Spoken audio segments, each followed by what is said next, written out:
आज खरसाङमा आँगनबाडी कर्मी र सहायकहरूको हक अधिकारको लागि गठित आइसिडिएस कर्मी र सहायक कर्मी कल्याण संगठनको सभा सम्पन्न भएको छ। उक्त सभा यहाँको गोर्खा जनपुस्तकालय भवनमा खरसाङका आँगनबाडी कर्मी अन्जु प्रधान र हेमा गुरुङको सञ्चालनमा सम्पन्न भएको छ। उक्त सभामा आइसिडिएस कल्याण संगठनको राज्य स्तरीय, जिल्ला स्तरीय र खण्ड स्तरीय पदाधिकारीहरू उपस्थित रहेका थिए। सभामा खरसाङ खण्ड लगायत विभिन्न क्षेत्रबाट आँगनबाडी कर्मीहरू र सहायकहरू उपस्थित रहेका थिए।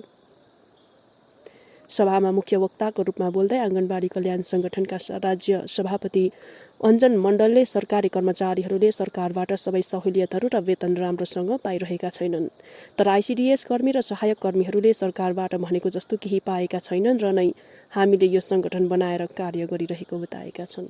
संविधान हमारा आइन इसका राइट्स नहीं दिया है और गवर्नमेंट एम्प्लॉइज जो है वो गवर्नमेंट एम्प्लॉइज है, उसका स्केल में पे होती है, उसका पेंशन है, उसका ग्रेचुइटी है, मेडिकल है, लेकिन आप लोगों का ऐसा नहीं है। ऐसे देखकर हम लोगों को समझ में आया कि आपके लिए कुछ ऐसा संगठन बनाना चाहिए जो हमारे संविधान के राइट तरफ से ठीक है, इसलिए ये संगठन बना, तब से ये संगठन चल रहा है। हम आपके साथ काम कर रहे हैं एक ही ऑफिस में, इसलिए हमारा कुछ एक्सपीरियंस हुआ तब ये संगठन बनाया। इसलिए हम लोग चाहते हैं ये संगठन पहले किसी ना किसी संगठन जो होता है किसी ना किसी पॉलिटिक्स पार्टी का अंदर में होता है, लेकिन हमारा ये जो ऑर्गेनाइजेशन है ये किसी की पॉलिटिक्स के अंदर में नहीं है। ये सिर्फ नॉन पॉलिटिकल ऑर्गेनाइजेशन है जहाँ पर आप लोगों का ही डिमांड्स है, राइट्स है और प्रॉब्लम्स के लिए सॉल्यूशन ढूंढना है।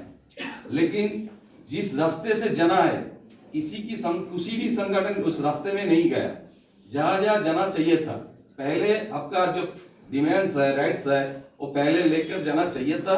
आपका पहला जो गार्जियन है वो एसडीपीओ, उसके बाद डिस्ट्रिक्ट में डीपीओ, उसके बाद हेड ऑफिस में डायरेक्टर बैठते हैं वो सड़क के सोसाली कॉम्प्लेक्स में, उसके बाद विकास भवन में बैठते हैं हमारा डिपार्टमेंट का सेक्रेटरी, हमारा डिपार्टमेंट का मिनिस्टर, उसके बाद हावड़ा में नवान्न में बैठते हैं सीएम चीफ मिनिस्टर, उसके बाद राजभवन में बैठते हैं राज्यपाल, उसके बाद हमारा राइट्स है हाईकोर्ट में जाने के लिए, उसके बाद हमारा डिमांड पहुंचाना चाहिए था हमारा जो केंद्र सरकार है, केंद्रीय सरकार के शास्त्री भवन में हमारा डिपार्टमेंट का सेक्रेटरी बैठते हैं, शास्त्री भवन में हमारा दफ्तर का मिनिस्टर बैठते हैं, प्रधानमंत्री बैठते हैं प्रधानमंत्री आवास में, उसके बाद राष्ट्रपति, उसके बाद सुप्रीम कोर्ट।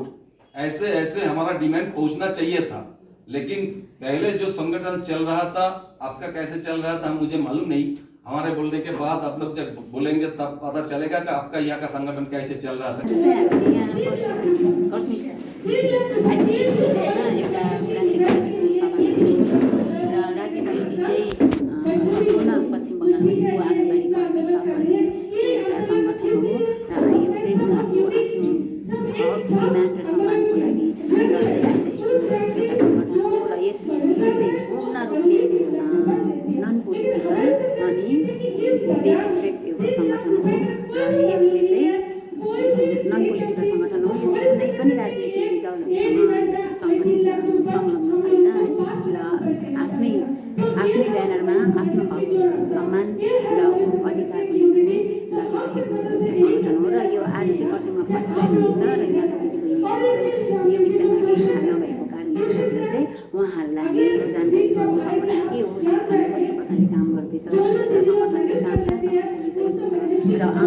फ्युचरमा यसको स्टेपहरू के कस्तो छ यही विषयहरूलाई लिएर आज यो सभा भएको छ।